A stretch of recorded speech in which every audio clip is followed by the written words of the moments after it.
अस्सलाम वालेकुम, welcome to graphics online. कैसे हैं आप सब लोग? उम्मीद है ठीक ठाक होंगे, खैरियत से होंगे। जनाब, आज है हमारी क्लास नंबर 7 जिसमें हम देखेंगे स्ट्रोक। जी बिल्कुल, आज हम देखेंगे स्ट्रोक क्या होते हैं। और स्ट्रोक को आउटलाइन भी कहा जाता है। किसी भी शेप की जो आउटलाइन होती है, जिसे बाउंड्री लाइन भी आप कह सकते हैं, उसे स्ट्रोक कहा जाता है। तो उसकी प्रॉपर्टीज़ को समझेंगे, देखेंगे, उसके तमाम ऑप्शन जो आ रहे हैं उसे डिटेल में समझेंगे, सीखेंगे कि किस तरह से हम स्ट्रोक को यूज़ करके अपनी इलस्ट्रेटर पर शेप अच्छी डिज़ाइन कर सकते हैं और किस तरह से आप उसके ज़रिए एक आर्ट या इलस्ट्रेशन कर सकते हो। ठीक है, तो चलते हैं अपनी कंप्यूटर स्क्रीन की तरफ। और लेकिन उससे पहले, अगर अभी तक आपने मेरे इस चैनल को सब्सक्राइब नहीं किया है, लाइक नहीं किया है, शेयर नहीं किया है, तो कर दीजिएगा। जो लोग डिटेल में ग्राफिक्स सीखना चाहते हैं, अभी आपकी ज़िम्मेदारी है, उन तक इस वीडियो को शेयर कीजिए, इस चैनल को शेयर कीजिए और साथ ही मेरी तमाम क्लासों को गौर से देखिए, समझिए। मैं बहुत डिटेल में आप लोगों को ग्राफिक्स सिखाने की कोशिश कर रहा हूँ, लेकिन उसके बावजूद अगर आपके कोई भी प्रॉब्लम्स हैं ग्राफिक्स के हवाले से या जो मैं आपको सिखा रहा हूँ उस हवाले से, तो आप वो मुझे कमेंट में बताइए। मैं आपको बेहतर से बेहतर उसका रिस्पांस दूंगा, रिप्लाई दूंगा। तो चलते हैं अपनी क्लास नंबर 7। तो आइए स्टार्ट करते हैं। जी जनाब, तो आ गए हम अपनी कंप्यूटर स्क्रीन की तरफ। आज है हमारी क्लास नंबर 7 जिसमें हम स्ट्रोक के बारे में पढ़ेंगे, सीखेंगे और उसकी प्रॉपर्टी को डिस्कस करेंगे कि स्ट्रोक की प्रॉपर्टी हमारे किन किन कामों में आती है और उससे हम क्या एडवांटेज अपनी शेप में ले सकते हैं। ठीक है, तो स्टार्ट करते हैं। स्ट्रोक को देखने के लिए सबसे पहले मैं यहाँ पे एक शेप ड्रॉ कर लेता हूँ, लाइक स्क्वायर। मैंने एक स्क्वायर ड्रॉ कर लिया। ठीक है, अब इस स्क्वायर में जैसा आप जानते हो बाय डिफॉल्ट व्हाइट जो है इसका फिल है और ये जो ब्लैक लाइनें चल रही हैं इसके चारों तरफ, वो क्या है, इसके आउटलाइन नहीं है, यहाँ पे स्ट्रोक कहलाता है। ठीक है, तो ये जो हमारा ब्लैक है ये हमारा स्ट्रोक है, अंदर व्हाइट फिल है। मैं इसका यहाँ कलर चेंज कर देता हूँ। फिलहाल मैं यहाँ इसको कोई लाइट कलर दे देता हूँ, मैं ये ब्लू कलर दे देता हूँ, स्काई ब्लू कह लीजिए। तो सिंपल, हम अपने स्ट्रोक का वेट जो है उसको इंक्रीज और डिक्रीज करना पहले भी देख चुके हैं। मैं एक बार फिर आपको बता देता हूँ। प्रॉपर्टी पैनल पे ये स्ट्रोक लिखा आ रहा है। ठीक है, तो यहाँ से अभी 1 पॉइंट है इसका स्ट्रोक। आपको स्ट्रोक का कलर देना भी आता है। आप चाहें तो यहाँ से इस ऑप्शन को, स्ट्रोक को क्लिक करके इसको ऊपर की साइड पे लाएं और डबल क्लिक करके कोई भी कलर दे दीजिए, राइट। या फिर आप यहाँ से, ये स्ट्रोक आ रहा है, यहाँ से आप इसको क्लिक करें, यहाँ से इस स्ट्रोक को कोई भी कलर दे दीजिए। मैं फिलहाल आपको समझाने के लिए रेड कर देता हूँ। जो मेरा उस वक्त ब्लैक में आउटलाइन चल रही थी, स्ट्रोक चल रहा था, वो अब रेड हो गया। यहाँ तक बात क्लियर है? अच्छा, आपके पास अगर ये प्रॉपर्टी पैनल भी ना आ रहा हो और यहाँ से स्ट्रोक भी नहीं आ रहे हो, तो मेन्यू बार के नीचे स्ट्रोक भी नहीं आ रहा हो, तो फिर आप क्या करोगे? आप सिंपल, वैसे तो आप यहाँ पे जाओगे, रीसेट इसेंशियल करके अपनी जो वर्क स्पेस है उसे रीसेट कर दोगे तो आपके पास ये सारी प्रॉपर्टी आ रही होंगी। ठीक है, नहीं तो आप विंडो के मेन्यू में जाएंगे। ठीक है, लास्ट में देखिएगा आपके पास ये स्ट्रोक आ रहा होगा यहाँ पे, जिसकी शॉर्टकट की है कंट्रोल F10। या तो आप शॉर्टकट से स्ट्रोक को ओपन कर लीजिएगा, स्ट्रोक की विंडो को, प्रॉपर्टीज को। ठीक है, या आप इस पे क्लिक करके यहाँ पे ओपन कीजिएगा। जैसे ही आप क्लिक करोगे ये आपके सामने आ जाएगी एक छोटी सी विंडो। यहाँ हमारे पास सिर्फ इस स्ट्रोक का वेट दिखाई दे रहा है। ऐसा कुछ हो तो परेशान नहीं होइएगा। यहाँ एक प्लाई आउट बटन आ रहा होता है, जहाँ देखिए मेरा माउस का कर्सर है। जैसे ही आप इस पे क्लिक करोगे ये आपसे पूछेगा शो ऑप्शन, आप बिल्कुल इसे क्लिक कर दीजिएगा शो ऑप्शन पे। तो ये देखिए अब इस तरह मेरे पास कंप्लीट विंडो आ गई है स्ट्रोक की। अब इसे हम अपने सामने रखते हैं और देखते हैं स्ट्रोक से हमें क्या फायदे हैं। अच्छा जी, तो यहाँ हमारे पास सबसे पहले आ रहा है स्ट्रोक में वेट। तो वेट आप कैसे बढ़ाते हो? सिंपल, आपने इस स्ट्रोक को लिया, सेलेक्ट किया यानी कि, और उसके बाद यहाँ जितना इसको वेट देना चाहे तो इस ड्रॉप डाउन से दे दीजिए 10 पॉइंट, या आप यहाँ पे डबल क्लिक करके लिख के भी दे सकते हो। ठीक है, यहाँ तक बात ओके है। अच्छा, उसके बाद आ रहे हैं हमारे कैप्स। ठीक है, कैप्स क्या होते हैं अभी हम डिस्कस करते हैं। यहाँ हमारे पास कैप्स की बट कैप है, राउंड कैप है और प्रोजेक्टिंग कैप है। ठीक है, अच्छा, यहाँ 3 ऑप्शन है, तो हम ऐसा करते हैं अपने स्क्वायर भी यहाँ पे 3 ही रखते हैं। तो मैं क्या करूंगा, ऑल्ट के साथ सिंपल इसे ड्रैग करूंगा। ठीक है, और शिफ्ट दबा के रखूंगा ताकि मेरी लाइन से इंटरसेक्ट रहे ये, और इसको इस गैप के साथ यहाँ अपने क्लिक को रिलीज करूंगा। कंट्रोल डी से अनदर कॉपी ले लूंगा। ठीक है, ये सब चीजें आपको मैं बता चुका हूँ। अब यहाँ 1 बाय 1 अपने तीनों कैप्स के ऑप्शन को देखते हैं, या उसके नीचे आप देखिए कॉर्नर्स आ रहा है और सबसे नीचे अलाइन स्ट्रोक। बारी बारी हम इन चीजों को समझते हैं। सबसे पहले अगर आप इसे देखो, ये बाय डिफॉल्ट जो है हमारा बट कैप है, मीटर ज्वाइन है और अलाइन स्ट्रोक टू सेंटर है। पहले ऊपर वाला ऑप्शन डिस्कस कर लेते हैं कि बट ज्वाइन और but cap and round cap में क्या फर्क है। ठीक है, अच्छा यहां भी अगर आप इन तीनों ऑप्शन को अपनी पहली स्क्वायर की शेप को सेलेक्ट करके जब इनेबल करोगे तो आपको अपनी स्क्वायर शेप में कोई फर्क नजर नहीं आएगा। ठीक है, क्योंकि यहाँ कैप की बात हो रही है। कैप हमारा हमेशा एक पाथ के ऊपर, एक सिंपल पाथ के ऊपर अप्लाई होगा। ठीक है, क्योंकि ये हमारी एक पूरी शेप है और इस शेप में मौजूद ये तमाम जो है ये इसके ज्वाइन होके एक स्क्वायर बने हुए।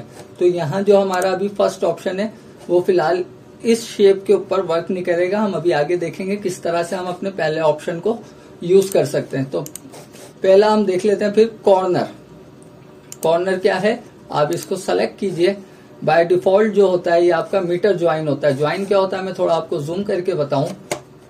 मेरी ये जो लाइन है स्क्वायर की, ये वाली पाथ, ठीक है, ये जो पाथ चलिए ये, और ये ऊपर वाली हॉरिजेंटल पाथ, ठीक है, ये पाथ और ये पाथ आपस में यहाँ पे आके ज्वाइन हो रही हैं। ठीक है, जब ये ज्वाइन हो रही हैं तो इस तरह से आपको एक कॉर्नर प्रोवाइड कर रही हैं।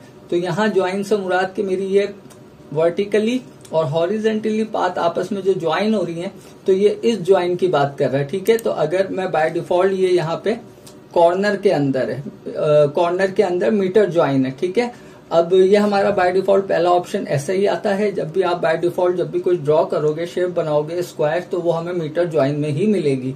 सेकंड ऑप्शन जो है हमारा, उसमें ये कह रहा है, सॉरी, उसमें ये हमें कह रहा है राउंड ज्वाइन। राउंड ज्वाइन क्या करता है, तो ये जो हमारे ज्वाइन हुए हैं ना, ये वर्टिकल और हॉरिजेंटल, तो ये जो इनकी जो यहाँ पे कॉर्नर है, इस कॉर्नर को यहाँ से ये राउंड कर देगा। जैसे ही आप इस पे क्लिक करोगे राउंड ज्वाइन पे, तो देखो आपका अब ये कॉर्नर इस तरह से राउंड में चेंज हो गया। तो सिंपल इसने क्या किया, हमारे ज्वाइंस को, हमारी शेप में जितने भी ज्वाइन होंगे, ठीक है, उन ज्वाइन को ये यहाँ से कॉर्नर कर देगा। ठीक है, बात समझ आ रही है।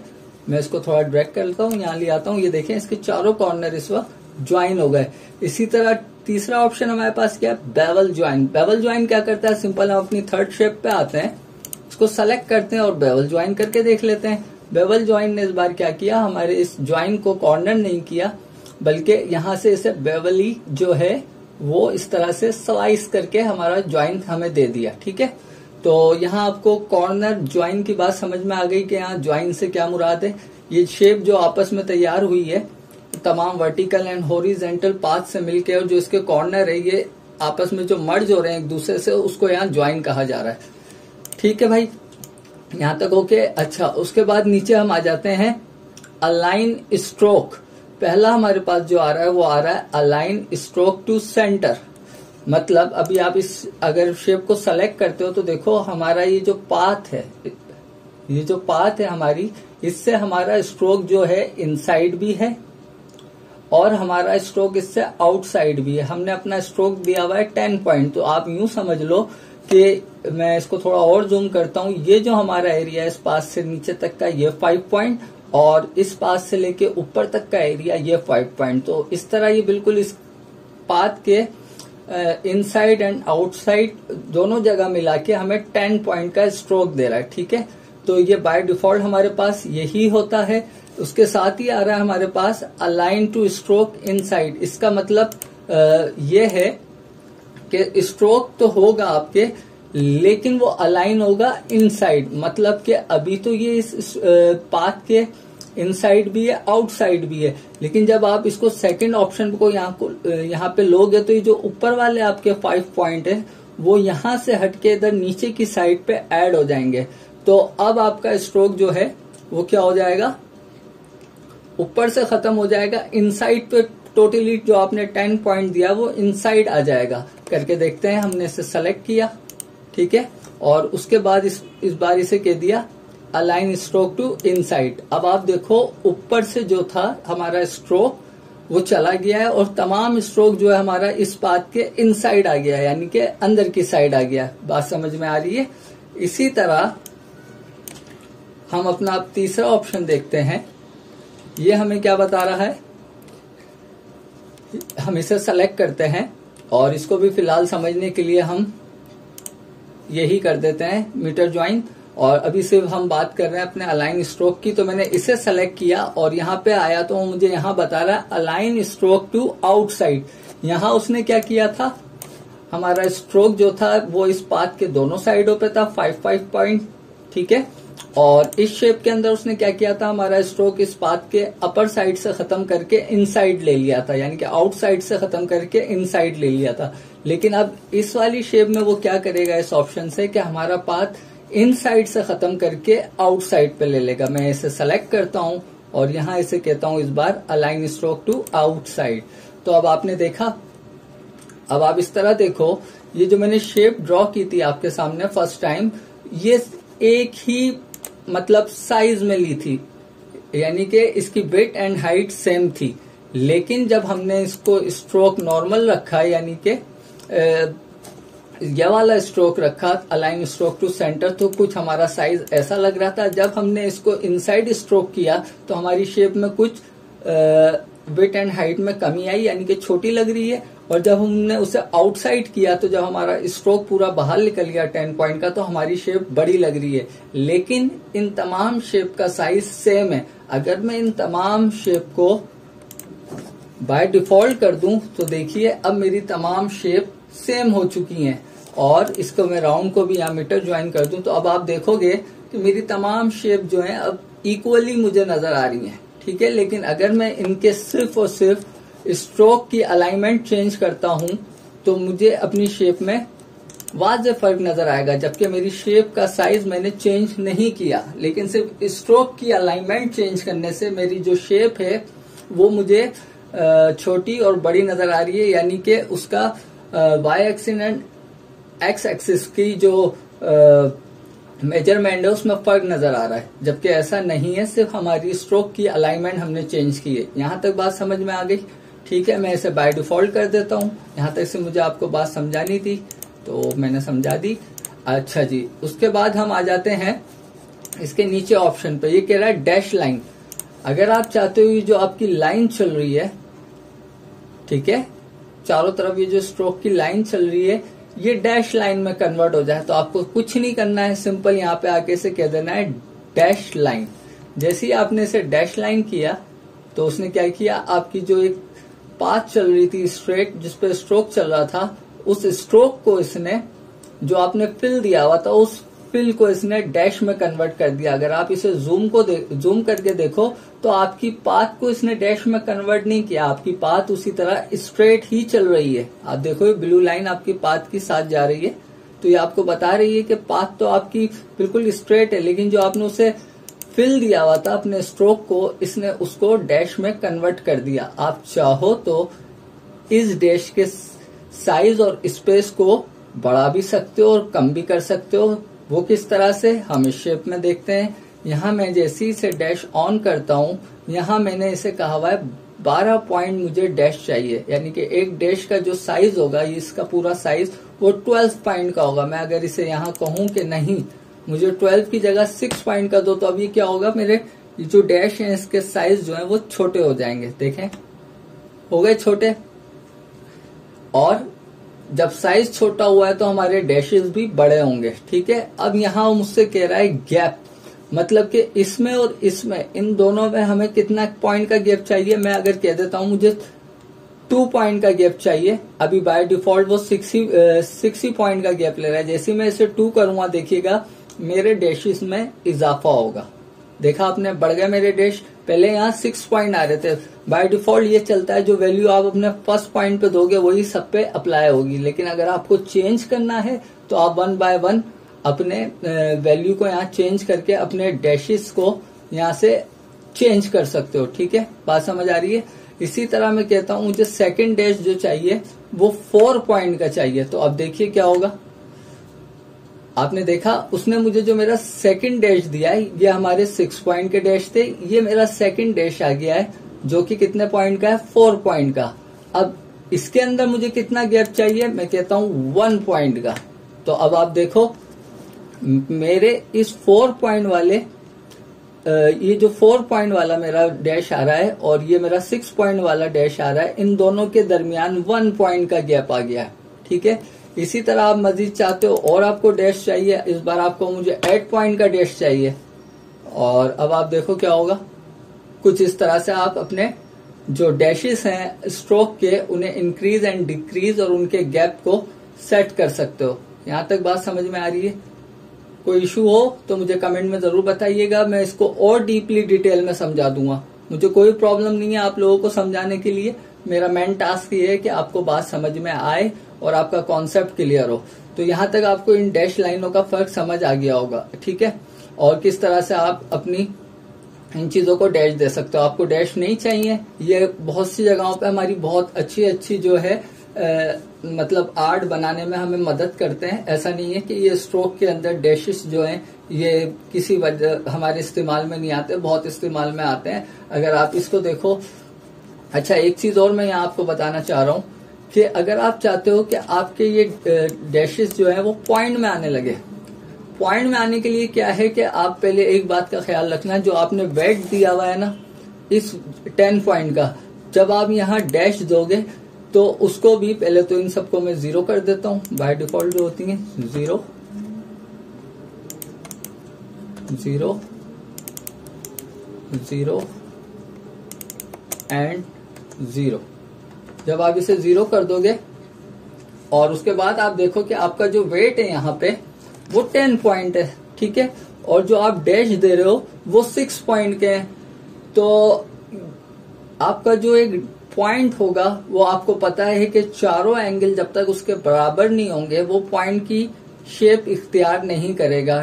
10 एंड 6 यहाँ पे क्या बात आ गई, हमारी अलाइनमेंट की बात आ गई। हमारा जो डैश होगा उसकी विड्थ तो होगी कितनी, 10 पॉइंट, लेकिन उसकी जो हाइट होगी वो कितनी होगी, 6 पॉइंट। तो 10 एंड 6 ये वही बात है लैंडस्केप एंड पोर्ट्रेट की। तो जब हम यहाँ इसको इस तरह से डैश दे रहे हैं 6 पॉइंट का और इसका वेट दे रहे हैं 10 पॉइंट का, तो कुछ हमें इस तरह हॉरिजेंटली जो है हमारे डैशेस को दिखा रहा है।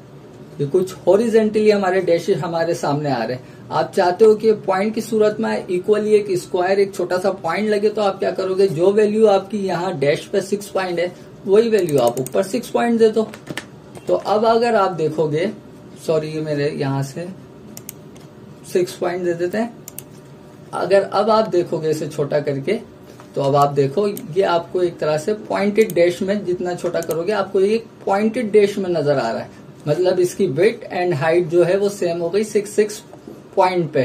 तो ये कुछ इस तरह से अगर आप अपनी किसी पाथ को पॉइंटेड उसमें दिखाना चाहो तो, और आप पॉइंट में कंफ्यूज हो रहे हो कि मैं पॉइंट को सेम साइज कैसे दूं, मेरे तो इस तरह से पॉइंट आ रहे हैं, तो उसकी ये वजह होगी कि आप अपना वेट देख लेना, उसके बाद यहाँ पे आप अपने डैशेस का साइज देख लेना। अब आप चाहो तो इसका गैप 6 की जगह 2 कर दो, एंटर करो, सेलेक्ट करके 6 की जगह 2 करो, तो देखो आपको और इसको बारीकी से पॉइंट नजर आएंगे, ठीक है, और मजीद पॉइंट आपके बढ़ जाएंगे, क्योंकि बाय डिफॉल्ट वही वैल्यू होगी यहाँ पे गैप की जो आपने वैल्यू यहाँ डैश की दी हुई है, ठीक है।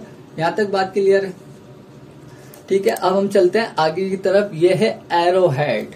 एरो हेड से मुराद आपको कैसे समझाऊं, एक सिंपल लाइन है, उसके अगर आप टेल पे और हेड के ऊपर एरो देना चाहते हो, लाइक तीर कमान का तीर के लीजिए वो देना चाहते हो, तो यहाँ हम वो एरो हेड यहाँ पे अप्लाई कर सकते हैं। किस तरह से, हम सिंपल एक लाइन लेंगे और इस लाइन को ड्रॉ करेंगे शिफ्ट की मदद से सीधा। ये मेरी डैश में क्यों ड्रॉ हुई, क्योंकि यहाँ से मेरा डैश ऑन था। अप्लाई क्यों हुआ डैश मेरा यहाँ पे, क्योंकि लाइन जो है वो मेरा वो फिल नहीं है। लाइन जब भी मैं ड्रॉ करूंगा, लाइन हमेशा मेरी स्ट्रोक होती है। तो हम जब भी लाइन ड्रॉ करेंगे तो ये बात हमेशा हमें याद रखनी है कि लाइन जो है हमारा बेसिकली स्ट्रोक है, हमारा फिल नहीं है। तो यहाँ अभी मेरी स्ट्रोक की जो प्रॉपर्टी थी वो ऑन थी, डैश लाइन, ठीक है। तो इस वजह से उसने यहाँ मुझे लाइन डैश में दी। मैं यहाँ से डैश को बंद करूंगा तो मेरी लाइन मुझे स्ट्रेट नजर आएगी, ठीक है। ये एक मेरी लाइन है। अच्छा, हम इस एरो हेड को समझने से पहले जो हमारा फर्स्ट ऑप्शन था कैप्स, हम उसे देख लेते हैं। वो इस सिंगल पाथ पे, मैंने आपसे कहा था कि वो किसी शेप पे अप्लाई नहीं होगा, एक सिंगल पाथ पे हम अप्लाई कर सकते हैं। तो वो अब हम यहाँ देखते हैं। आप देखो पहला ऑप्शन बाय डिफॉल्ट जो है बट कैप, ये बट कैप ऑन है आपके। तो बट कैप की सूरत में कुछ आपको स्ट्रोक इस तरह से नजर आएगा। मैं स्ट्रोक का कलर चेंज करना चाह रहा हूँ, इस बार मैं कोई ब्लूइश कलर ले लेता हूँ, ठीक है। अच्छा, ब्लू पे इसकी अपनी लाइन जो है स्ट्रोक की वो कम हाईलाइट होगी। मैं कोई दूसरा कलर ले लेता हूँ, लाइक ग्रीन ले लेते हैं, ठीक है। तो ताकि मुझे मेरी ये स्ट्रोक की जो लाइन है ब्लू वाली ये नजर आती रहे और आपको भी समझने में आसानी हो। तो अब आप इसको देखो इस कॉर्नर से ना, ठीक है, यहाँ से आप देखना बाय डिफॉल्ट ये मेरा इस वक्त बट कैप ऑन है। जैसे मैं इसके सेकंड ऑप्शन राउंड कैप, अब इतनी तो आपको नॉलेज हो गई है कि राउंड कैप से क्या मुराद है कि ये जो मेरा एरिया है ये अब राउंड में चेंज हो जाएगा। तो जैसे ही मैं इस राउंड कैप को करूंगा तो ये देखिए क्या हुआ, ये राउंड में चेंज हो गया, ठीक है। यहाँ बात समझ में आ रही है आपको, ये इस तरह से राउंड में चेंज हो गया। अच्छा, उसके साथ क्या आ रहा है, प्रोजेक्टिंग कैप। जैसे ही आप प्रोजेक्टिंग कैप पे क्लिक करोगे तो आप देखना क्या होगा, आपका यही कैप्स जो है वो ऑन है, लेकिन प्रोजेक्टिंग कैप में ये फर्क क्यों आ रहा है, आपका जो नॉर्मल बट कैप है उसके अंदर जहां आपकी पाथ खत्म हो रही होती है वहीं पे आपका कैप खत्म हो रहा होता है। लेकिन आप उस कैप प्रोजेक्टिंग कैप को जब लोगे तो आपकी पाथ के बाद से वो कैप लगाएगा। बात समझ में आ रही है। अभी जो मेरा ये बट कैप ऑन है तो उससे मुझे जो वैल्यू मिल रही है, जहां मेरी पाथ खत्म है वहीं पे मेरा ये कैप खत्म है। लेकिन मैं जब इसे प्रोजेक्टिंग पाथ कहूंगा तो वही बात हो जाएगी कि मेरा इस लाइन का जो थोड़ा सा साइज है वो बड़ा तो मुझे लगेगा, जबकि बड़ा नहीं होगा। क्या होगा, सिंपल जैसे ही मैं प्रोजेक्टिंग कैप लूंगा तो इस पाथ के बाद से वो मुझे इसका कैप देगा, लाइक इस तरह से। तो मेरा पाथ तो यहाँ खत्म हो गया था, लेकिन उसने जो प्रोजेक्टिंग कैप मुझे दिया वो इस पाथ के बाद दिया। और इसमें यही फर्क है कि before with path and after path. बात समझ में आ गई यहाँ तक। ये था कैप जो मुझे आपको बताना था। अब हम बात कर लेते हैं इन कैप के बाद एरो की। मैंने आपके कहा एरो हेड क्या होते हैं, एक लाइक तीर कमान जिसमें सामने की तरफ जो होता है एक तीर सा बना होता है वो, और उसकी बैक साइड पे उसकी टैल होती है। तो यहाँ वही सिंपल यही काम है इसका। तो देख लेते हैं। तो हमारा स्टार्ट पॉइंट हमने कहाँ से लिया था, ये है, ठीक है। यहाँ से मैंने लाइन ड्रॉ की थी, हमारा स्टार्ट पॉइंट है और ये हमारा एंड पॉइंट है। तो पहले मैं स्टार्ट पॉइंट पे से कह देता हूँ भाई मुझे चाहिए कोई अच्छा सा स्टार्ट पॉइंट लेते हैं, ऐसा करते हैं, ये ले लेते हैं। ये हो गया हमारा स्टार्ट पॉइंट, ठीक है। और एंड पॉइंट पे मैं कहता हूँ मुझे कुछ स्टाइलिश सा लें, चलो यही स्टाइल ले लेते हैं, ठीक है। तो बहुत सिंपल है, आपने अपनी पाथ को इस तरह से एरो हेड की मदद से एक सिंपल तीर की शक्ल जो है इस तरह आप दे सकते हो। यहाँ आप इसकी नीचे स्केलिंग कर सकते हो, ठीक है। कितना आपको ये किस चीज की स्केलिंग हो रही है, आपके पाथ की स्केलिंग नहीं हो रही है। ये याद रखिएगा, जो आपने इससे एरो हेड दिए हैं स्टार्ट एंड एंड के, ये इसकी स्केलिंग हो रही है। आप इसको कह दो 50%, तो ये आपको 50% छोटा कर दिया। इसी तरह आप एरो हेड को अगर मजीद बड़ा करना चाहते हो तो 150 कर दो आप, ये और बड़ा हो जाएगा। पाथ चेंज नहीं हो रही है, पाथ की स्केलिंग नहीं हो रही है, इसकी और इसकी एरो हेड की स्केलिंग यहाँ पे चेंज हो रही है। मैं इसको भी 50 कर देता हूँ, ठीक है। अच्छा जी, यहाँ एक चीज और है, जैसे हमने यहाँ इसको पढ़ा था बट कैप को और प्रोजेक्टिंग कैप को, उसी तरह यहाँ भी है कि देखें जहां मेरी पाथ खत्म हो रही है वहीं से ये तीर भी अपनी एंडिंग पोजीशन पे आ रहा है। आप चाहते हो कि मेरा तीर इस पाथ से आगे आए, तो आप क्या करोगे, इसकी भी अलाइनमेंट यहाँ से चेंज कर सकते हो। बाय डिफॉल्ट ये ऐसे ही मिलेगा आपको। आप चाहते हो कि मेरी पाथ से थोड़ा सा हटके ये मुझे इसका जो है एंड पॉइंट मिले, तो आप सिंपल ये जो साथ ये आ रहा है ना ऑप्शन, आप इसे क्लिक करोगे तो अब ये आपकी पाथ यहाँ पे खत्म हो गई और आपका एरो हेड इसके बाद शुरू हुआ, ठीक है। यहाँ तक बात क्लियर है। तो बहुत ही सिंपल टूल है। उसके बाद आप अगर नीचे देखो, मैं एक लाइन और बनाता हूं, नीचे देखो ये एक प्रोफाइल का ऑप्शन आ रहा है।